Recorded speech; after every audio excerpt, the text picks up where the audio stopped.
Շնորհակալություն մեծարգո պարոն վարչապետ, հարգելի գործընկերներ, 2019 թվականից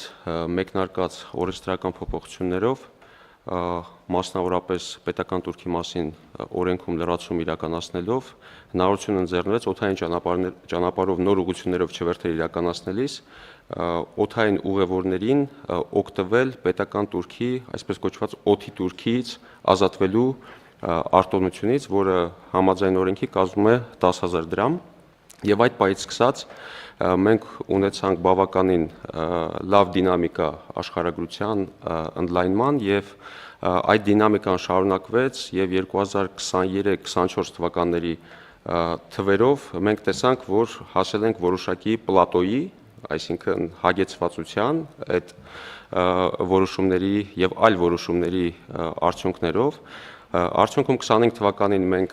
նաև կառավարության կողմից ընդունվեց սուբսիդավորման ծրագիր նոր ուղղություններով եւ դրանից օգտվեցին այս պահին ունենք երկու ավիաընկերություն, որոնք օգտվում են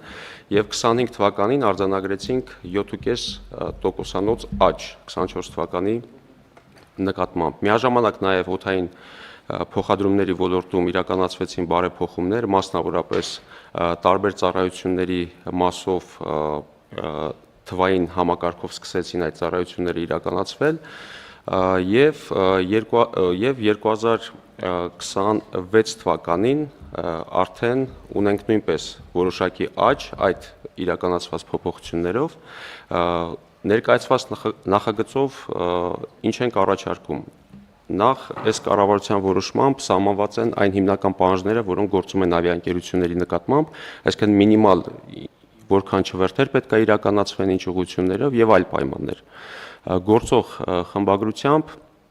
ամառային եւ ձմեռային ժամանակահատվածներում չվերթեր իրականացնելիս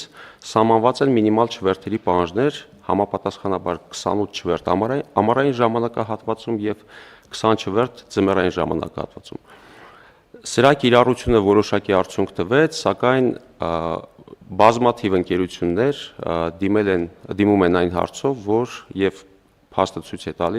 տալիս, որ օրինակ ընկերությունները կարող են ամառային ժամանակահատվածում իրականացնել 60 չվերթ, 70 չվերթ, բայց ձմեռային ժամանակահատվածում չկարողանան իրականացնել ելնելով ուղևորահոսքից այդ մինիմալ 20 չվերթը եւ չեն կարողանում օգտվել այդ օդի տուրքի արտոնությունից, որոշ դեպքերում էլ չեն մեկնարկում այդ չվերթերը։ Եվ սա է պատճառը, որ այս որոշմամբ մենք առաջարկում ենք մեկ թիվ ֆիքսել ամբողջ տարվա ամառային եւ ձմեռային ժամանակահատվածների համար մինիմալ 40 չվերթի իրականացում եւ չնշելով թե ամառայինում որքան պետք է իրականացվի եւ ձմեռայինում որքան պետք է իրականացվի 2026 թվականին նաեւ պետական տուրքի մասին օրենքում փոփոխություններ իրականացրեցինք գործող խմբագրությամբ այդ օդի տուրքի արտոնությունները տրվում են 3 տարի ժամկետով, 2 տարի ժամկետով երկարաձգելու հնարավորությամբ եւ նոր փոփոխություններով, որոնք մայիսի 6-ից ուժի մեջ են մտել, հնարավորություն կա 2 անգամ 2 տարով երկարաձգելու։ Հիմա, քանի որ կարգում համապատասխանեցնելու խնդիր կա, կարգում այդ երկարաձգման պրոցեդուրաները համապատասխանեցրել ենք գործող օրենսդրությանը։ Եվ երրորդը, քանի որ նախկինում թույլտվությունները եւ օդի տուրքից ազատման այդ ռեժիմը իրականացվում էր նախարարության կողմից թղթային եղանակով եւ հրամաններով, նշումներով եւ այլն, եւ դա մենք 24 թվականից ամբողջությամբ թվայնացրել ենք եւ թույլտվությունների տրամադրման կարգն է փոխվել, ապա այստեղ նույնպես համապատասխան փոփոխություններ ենք իրականացնում եւ համապատասխանեցնում ենք թույլտվությունների տրամադրման կարգին։ Եթե գլոբալ ապա սա է, շնորհակալություն։ Շնորհակալ եմ, պարոն Սիմոնյան, հարգելի գործընկերներ,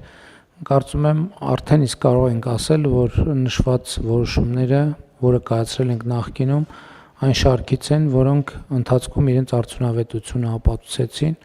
Ավիացիայի ոլորտում մենք բարդությունների եւ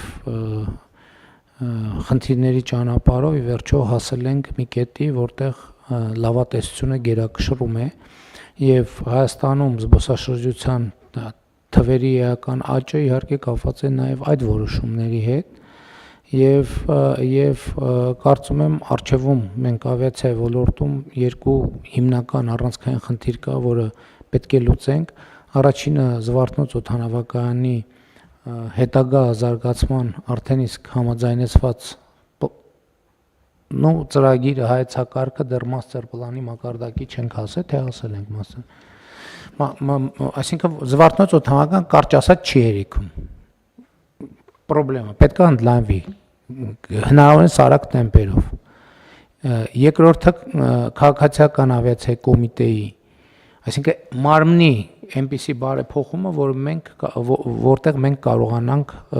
լիարժեք այն ներուժը, որ մեզ հնարավորություն կտա ունենալ միջազգային մակարդակի ավիացիոն անվտանգության ստանդարտներ եւ ոչ միայն ունենալ, այլև դրանք անդադ թարմացնել եւ դրանց կիրառման պատշաճ որակը ապահովել, դա նույնպես անհետաձգելի հարց է։ Ուզում եմ հիշեցնել, որ մենք օրակարգում ունենք Սյունիք օդանավակայանի միջազգայինի կարգավիճակ տալու հարցը, դա շատ մեծ տնային աշխատանք է պահանջելու մեզնից, եւ իհարկե Շիրակ օդանավակայանի հետագա զարգացման հետ կապված աշխատանքները, որը այս համատեքստում իհարկե կրկին դիտարկելի է։ Ես ավիացիայի ոլորտի բարեփոխումը, այն ինչ որ հիմա տեղի ունենում, կարող եմ համեմատել մասնավորապես եկամտային հարկի վերադարձի գոտիավորման մեր շատ կարևոր ռազմավարական ծրագրի հետ, որը մենք ընդունեցինք 2020 թվականին, հիշում եք, որ մենք դրանով արձանագրեցինք, որ սահմանափակումներ են գործելու Երևանում, հետո Երևանամերձ մարզերում։ Ուզում եմ նաև հիշեցնել, որ 2027 թվականի հունվարի 1-ին Երևանամերձ մարզերի այդ արտոնությունը սպառվելու է, եւ ես այս գլխից ուզում եմ ասել, որ մենք չենք երկարացնելու, այնպես որ բոլոր այն ներդրողները, ովքեր պլաններ ունեն, պետք է մինչև 2027 թվականի հունվարի 1-ը ունենան շինարարության թույլտվություն, որպեսզի գործի, որովհետեւ հիմա արդեն ժամանակն է, որ երկրորդ հեռավորության վրա գտնվող մարզերում գործի ծրագիրը, որտեղ նույնպես որոշակի սահմանափակումներ կլինեն, բայց մենք ուզում ենք այս բնականաշինարարությունը տեղափոխվի։ Ես հստակ ասում եմ եւ